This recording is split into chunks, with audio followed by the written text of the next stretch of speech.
جیسے ہی تیسرا دن آتا ہے تمہاری قبر کی زندگی کا، جب 3 دن گزرتے ہیں تمہاری ناک کے ذریعے سے پیٹ کی چیزیں باہر آنے لگتی ہیں، ناک اور منہ سے نکلنے لگتی ہیں، اور 40 دن تو بہت دور کی بات ہے۔ جسموں کا خیال کرتے ہو، میں تمہیں بتاتا ہوں اس جسم کی حیثیت کیا ہے، یہ جو چمڑی ہے اس کی حیثیت کیا ہے، یہ جو گوشت پوست ہمارے جسموں پر ہے اس کی حیثیت کیا ہے پتہ ہے تمہیں؟ اس کو سجانے کے لیے عورتیں 2-2 گھنٹہ شیشے کے پاس کھڑے ہو کر میک اپ کرتی رہیں۔ اب عورتوں کی طرف سے یہ میک اپ، لالی پاؤڈر اور کنگھیاں بالوں کو سجاتے رہے، اور تم اپنی باڈی کو بناتے رہے جیم میں جا جا کر کے۔ اب اس جسم کی حیثیت سنو، جس دن روح نکلی تمہارے جسم سے اور جب جنازہ لے جایا گیا، قبر میں تمہارے سب سے عزیز لوگ رکھ کر کے آتے ہیں، تختیاں قبر کی بند کر کے آتے ہیں، اتنی چھوٹی قبر کہ کروٹ لینے کی بھی جگہ نہیں ہوتی، ہاتھ پھیلانے کی بھی جگہ نہیں ہوتی۔ آج اپنے پلنگ پر سو کر کے دیکھو، کسی کا ہاتھ ٹچ ہو رہا ہے تو نیند نہیں آتی، لیکن قبر میں اتنی تاریک جگہ پر، چھوٹی سی جگہ پر، تنگ جگہ پر چھوڑ دیا جاتا ہے کہ مردہ کروٹ بھی نہیں لے پاتا، پھر پلس اس کو اوپر سے نیچے سے پیٹ سے باندھ کر کے رکھ دیا جاتا ہے۔ تمہیں پتا ہے اب حکماں نے جو لکھا ہے وہ سنو بزرگوں نے، جیسے ہی تیسرا دن آتا ہے تمہاری قبر کی زندگی کا، جب 3 دن گزرتے ہیں تمہاری ناک کے ذریعے سے پیٹ کی چیزیں باہر آنے لگتی ہیں، منہ کے ذریعے سے انتڑیاں یا جو بھی اندر کا لکوڈ ہے سب باہر آتا ہے۔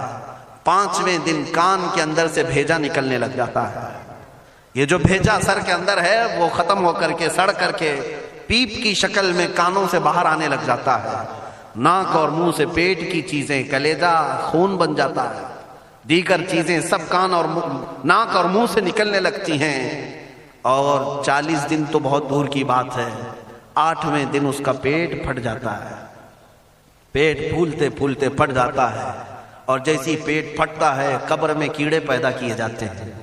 تم 1000 کوشش کر لو لیکن وہ کیڑے اسی کے لیے پیدا ہی کیے جاتے ہیں، ان کی غذا ہے، وہ ناک سے نکلا ہوا گودا، منہ سے نکلا ہوا گودا کھانے کے لیے کیڑے جمع ہو جاتے ہیں، پورے جسم پر طاری ہو جاتے ہیں۔ پیٹ جب پھٹ جاتا ہے تو اتنی شدید تعفن والی بو آتی ہے کہ قبریں بند ہوتی ہیں، ورنہ کئی لوگ صرف بو سے بیمار ہو جاتے ہیں، کئی لوگ۔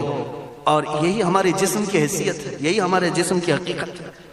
اور چند دن گزر جاتے ہیں کہ اس کی آنکھوں کی پتلیاں لٹک کر کے باہر نکلتی ہیں، اس کی آنکھوں کی پتلیاں باہر آ جاتی ہیں اور گڑے پڑ جاتے ہیں۔ اب جو جسم کے اوپر موجود گوشت ہے اس کو چونٹیاں، مکوڑے اور کیڑے کھانے لگ جاتے ہیں، کھاتے کھاتے 2-3 مہینے کے اندر اس کو صرف اور صرف ڈھانچے کی شکل چھوڑ دی جاتی ہے، ہڈیاں باقی رکھی جاتی ہیں۔ جن بالوں میں تم کنگھیاں کرتے ہیں ان بالوں کی جڑوں میں پیپ پیدا کیا جاتا ہے، ہر بال کی جڑ پیپ بہاتی ہے۔ اور جن چہروں پر تم پاؤڈر لالی لگا کر کے اس کو سجایا کرتے آئینے میں کھڑے ہو کر، ان چہروں پر اللہ تبارک و تعالیٰ ایسی جھریاں پیدا کرتا ہے۔ یہ تو عام لوگوں کی بات، اور اگر گنہگار ہیں تو ان کے چہروں پر بچھو چھوڑ دیے جاتے ہیں، بچھو چھوڑ دیے جاتے ہیں۔ کئی لوگوں کی قبروں پر سانپ ان کی ناک کو ڈستے رہتے ہیں اور ان کا گودا پیتے رہتے ہیں۔ سانپوں کا عذاب، بچھوؤں کا عذاب، یا قبر کے عذاب کے ساتھ یہ جسم گلا دیا جاتا ہے، ہڈیوں کے سوا کچھ نہیں باقی رہتا۔ تم کیا سمجھتے ہو مرنے کے بعد احساس نہیں ہوگا؟ مرنے کے بعد ہر درد کا احساس دگنا کر دیا جائے گا۔ آج زندگی میں جتنا تمہیں چونٹی کاٹنے سے درد ہوتا ہے، مرنے کے بعد یہ درد 10 گنا زیادہ بڑھ جائے گا، تمہیں اور درد ہوگا، اور درد ہوگا۔ یہی جسم جو کیڑوں کی غذا بن گیا، کفن ختم ہو گیا، ہمارے جسم میں پیٹ کا گودا باہر آ گیا، آنکھوں سے کانوں سے ساری چیزیں لکوڈ ختم کر دی گئی، بھیجا کانوں سے بہ کر کے نکل آیا، بچا کیا ہمارے پاس؟ جس جسم کو ہم سجاتے رہے، سنوارتے رہے، اس پر ہزاروں پیسے بہاتے رہے، یہ جسم 40 دن کے اندر کیڑوں کی غذا بن گیا، سب ختم ہو گیا۔ میرے عزیزو، ہر انسان کے جسم کے ساتھ قبر یہی کرتی ہے، قبر دباتی الگ ہے، کیڑوں کا عذاب الگ ہے، بچھوؤں کا عذاب الگ ہے، لیکن یہ سب کے لیے احکام نہیں۔ کچھ وہ بھی جنازے ہیں جب یہاں سے جاتے ہیں تو ہزاروں کی آنکھوں میں آنسو چھوڑ کر جاتے ہیں، ہزاروں کی دلوں کی دھڑکن بن کر کے جاتے ہیں۔ ان کے جنازے جب جاتے ہیں تو اللہ کے ملائکہ بھی، فرشتے بھی ان کے جنازے کو اٹھانے کے لیے زمین پر آتے ہیں۔ یہ کون لوگ ہیں؟ جو اپنے سینوں میں عشق مصطفیٰ کی شمع روشن کیے ہوئے تھے. جینا چاہتے تو مصطفیٰ کے لیے، مرنا چاہتے تو مصطفیٰ کے لیے. فاضل بریلوی نے کیا خوب کہا، لحد میں عشق رخ شہ کا داغ لے کے چلے، اندھیری رات سنی تھی چراغ لے کے چلے. جب قبر میں جاتا ہے ایک عاشق رسول، اسے رکھا جاتا ہے، کفن اس کا بھی ہے، جسم اس کا بھی ہے، لیکن فرشتوں سے بھی کہا جاتا ہے اسے آہستہ سے جگانا، محمد عربی کا غلام ہے، رسول پاک کا وفادار ہے. اور کیڑوں کا اس کے جسم کو کھانا تو دور کی بات، فرمایا گیا قیامت تک اس کے کفن کو بھی میلا ہونے نہیں دیا جاتا. نہ تمہاری آنکھ سے، نہ تمہارے ناک سے، نہ تمہارے چہرے سے کوئی گودا باہر آتا ہے، کچھ نہیں میرے عزیزو. جسم تر و تازہ سلامت رکھا جاتا ہے. 1000 سال کیا 10,000 سال گزر جائیں، حوادث زمانہ بھی آئیں، لیکن اس کی قبر میں اس کا جسم سلامت رکھا جاتا ہے. اب تمہارے ہاتھ میں فیصلہ ہے کون سا جسم بنانا چاہتے ہو، وہ جو کیڑوں کی غذا بن جائے، یا وہ جس پر فرشتے بھی اتر کر سلام بھیجیں. میں نے خود میرے مرشد گرامی کے جنازے میں حاضری تھی. حضور تاج الشریعہ بدر الطریقہ رحمت اللہ تعالی علیہ، جس مرد قلندر نے اپنی پوری زندگی عشق مصطفیٰ میں گزاری. آج تم نعرے لگاتے ہو تاج الشریعہ تاج الشریعہ، ان کے شب و روز دیکھے تھے کبھی؟ ان کی صبح اور شامیں دیکھی تھی کبھی؟ بہت پیر ہوں گے جو باہر پیر ہوں گے، اندر پیر ہوں گے، لیکن تاج الشریعہ کو میں نے اندر بھی دیکھا ہے، باہر بھی دیکھا ہے. آنکھیں بند بھی ہوتی، آنکھوں سے اگر کوئی چیز نظر بھی نہیں آ رہی ہوتی، تب بھی اتنا خیال ہوتا کہ کہیں سطر تو نہ کھل گیا ہو، کہیں پائجامہ اوپر تو نہیں ہو گیا ہو. سونے کے حالت کی بات کر رہا ہوں، کوئی نہ ہو تب بھی یہ خیال باقی رہتا. کون سا ایسا دن گزرتا جب وہ دلائل الخیرات نہیں پڑھ رہے ہوتے، قصیدہ بردہ شریف نہ پڑھ رہے ہوتے. ہزاروں سفر کی مصروفیات کے باوجود حضور پاک کی محبت کے نغمات میں کوئی کمی نہیں آئی. لیکن میں آج آپ کو ایک بات بتا دوں، جب انتقال ہوا وہ جمعہ کی شام تھی، اور ہمارے مردوں کو 6 گھنٹے 10 گھنٹے میں ہم کو قبرستان سپرد کرنا پڑتا ہے. 12 گھنٹے رکھ دیں تب بھی فریج منگوانا پڑ جاتا ہے، اس کے بعد قبرستان کے حوالے کر دیں. میرے مرشد گرامی کے انتقال کے بعد 48 گھنٹے رکھے گئے تھے، 48 گھنٹے رکھے گئے، اور اس کے بعد جنازہ پاک کو غسل دے کر لایا گیا. یہ فقیر قادری جنازے کی گاڑی میں شریک رہا، حضرت کے قدم پکڑ کر کے میں قبر تک رہا. میں آپ کو صرف اس لیے یہ بات عرض کر رہا ہوں کہ جب گاڑی جنازے کی چلتی تھی، میں نے زندگی میں بھی حضرت کے ہاتھ پکڑ کر کے ادھر ادھر چلائے. حضرت کے ساتھ جب جانا ہوتا تو بازوؤں کو ہم تھامے ہوتے، ہم کیا چلاتے، ہمیں وہ خود چلا رہے ہوتے، لیکن یہ ہم برکت کے لیے پکڑے ہوتے. جو نرم و ملائم جسم تھا، میں نے وفات کے بعد جنازے میں کھڑا ہو کر کے دیکھا، قدموں کو پکڑ کر، نہ نرمی میں کمی آئی، نہ ملائم ہونے میں کوئی کمی تھی. اور جب گاڑی آگے چلتی تھی،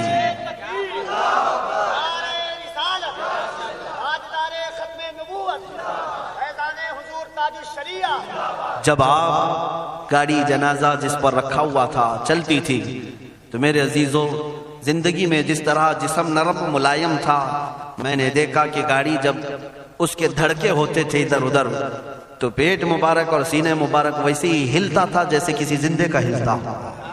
ہاتھ پر انگلی رکھے تو خون سرک جائے اور پھر اپنی جگہ پر آ جائے. یہ کوئی مبالغے کی بات نہیں کر رہا ہوں، یہ آنکھوں سے دیکھی ہوئی چیز ہے. اور قبر انور میں رکھنے کے بعد جب ان کے صاحبزادے اور داماد نکل کر کے آئے، تو تھوڑی دیر کے بعد ہم نے دیکھا کہ چہرہ خود بخود قبلے کی طرف تھا. ہم اپنے مردوں کو رکھواتے ہیں، لیکن اس عاشق رسول نے اپنا چہرہ پہلے سے قبلے کی طرف کر لیا. یہ کرامات کہیں یا زندگی کی حقیقت کہیں، حقیقی بات تو یہ ہے جو مصطفیٰ کی یاد میں جاتا ہے. اس نے کیا ہی خوب کہا شاعر کہ میرے جنازے پہ رونے والوں فریب میں ہو بغور دیکھو، میرے جنازے پہ رونے والوں فریب میں ہو بغور دیکھو، مرا نہیں ہو غم نبی میں لباس ہستی بدل گیا. ہاں، مرا نہیں ہوں، غم نبی میں لباس ہستی بدل گیا ہوں. ان عاشقوں کا حال یہی ہوتا ہے کہ یہ مر بھی جاتے ہیں، انتقال کر بھی جاتے ہیں، تو بس لباس بدلتا ہے، لیکن زندگی پہلے سے اور بلند ہوتی ہے. عزیزان گرامی تمہیں اسی بات پر میں لانا چاہتا ہوں، کون سی زندگی گزارنا چاہو گے؟ کون سی زندگی؟ یا عیاشوں کی، یا نچنیوں کی، یا مجرا کرنے والوں کی، ان ظالموں کی جو جہنم کی طرف تمہیں لے جانے کے لیے تیار بیٹھے ہیں؟ چند دنوں کی عیاشی ہے، تم گانے گا کر اچھل کود کر کے اپنے نفس کو تو راضی کر سکتے ہو، لیکن رب ذوالجلال کی رضا کبھی نہیں لے سکتے۔ آج تم دنیا میں فلموں کی زندگی جی کر کے تھوڑی دیر کی خوشی تو حاصل کر سکتے ہو، لیکن قبر کی راحت کبھی نہیں لا سکتے، قبر کا سکون کبھی نہیں لا سکتے۔ قبر میں اگر سکون چاہیے تو صرف ہمارے سینوں کو ادھر حوالے کرنا ہوگا، مصطفیٰ کریم کے حوالے کرو۔ اب اپنی زندگی کو بدلنے کا وقت آ گیا۔ اے میرے عزیزو، ناموس رسالت کی حفاظت یہی ہے کہ حضور کے اخلاق کی پہلے حفاظت کی جائے، حضور کی سنتوں کی حفاظت کی جائے، حضور پاک کے نام پاک کی حفاظت کی جائے، ان کی تعلیمات، ان کے احادیث کی حفاظت کی جائے۔ جس طرح صحابہ کرام نے اپنی جانیں قربان کر کے حضور کی عزت کی حفاظت کی ہے، آج وقت آیا ہے ان ظالموں کی طرف نہ دیکھنا، یہ بھونک بھونک کر کے تمہیں جگا رہے ہیں، بیدار کر رہے ہیں۔ میں جواب دیتا رہوں گا انشاءاللہ، لیکن ساتھ میں ان حادثات کو اپنے لیے ایک الگ انداز سے دیکھتا ہوں۔ اگر کوئی کتا کوفے میں بیٹھ کر بھونکتا ہے اور میرے نبی پاک کی عظمت پر حملے کرتا ہے تو درد تو ہوتا ہے، لیکن ساتھ میں عقیدہ بھی تو ہمارا یہ ہے، رہے گا یوں ہی ان کا چرچا رہے گا، رہے گا یوں ہی ان کا چرچا رہے گا، پڑے خاک ہو جائیں جل جانے والے۔ یا رسول اللہ تو گھٹائے سے کسی کے نہ گھٹا ہے نہ گھٹے گا، جب بڑھائے تجھے اللہ تعالیٰ تیرا، مٹ گئے مٹتے ہیں مٹ جائیں گے آدھا تیرے، نہ مٹا ہے نہ مٹے گا کبھی چرچا تیرا۔ یہ کتے کتاب لکھ کر کے کہتے ہیں محمد عربی کا چرتر، ان کے اخلاق، ان کے کردار برے تھے، اور ایسی کوئی چیز نہیں ہے اسلام میں جس سے امپریس ہو کر اسلام قبول کیا جانا چاہیے۔ محمد صلی اللہ علیہ وسلم کے نام کو اسلام سے ہٹا دینا چاہیے۔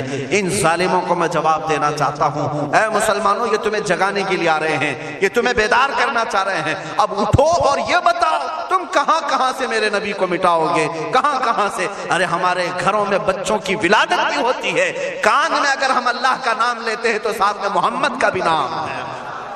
ہمارے بچے جس دن اس دنیا میں آتے ہیں، اذان ان کے کانوں میں دی جاتی ہے تو اللہ کے نام کے ساتھ محمد کا نام بھی آتا ہی ہے۔ ہماری اذانیں، ہمارے نماز کو بلانے والی آوازیں، تم کیا مٹا پاؤ گے محمد عربی کے نام کو؟ یہ ہزاروں نہیں کروڑوں اذانیں بار بار دن میں دے دے کر کے یہ بتاتی ہیں کہ تم واللہ محمد عربی صلی اللہ علیہ وسلم کا ذکر تم کبھی الگ نہیں کر سکو گے۔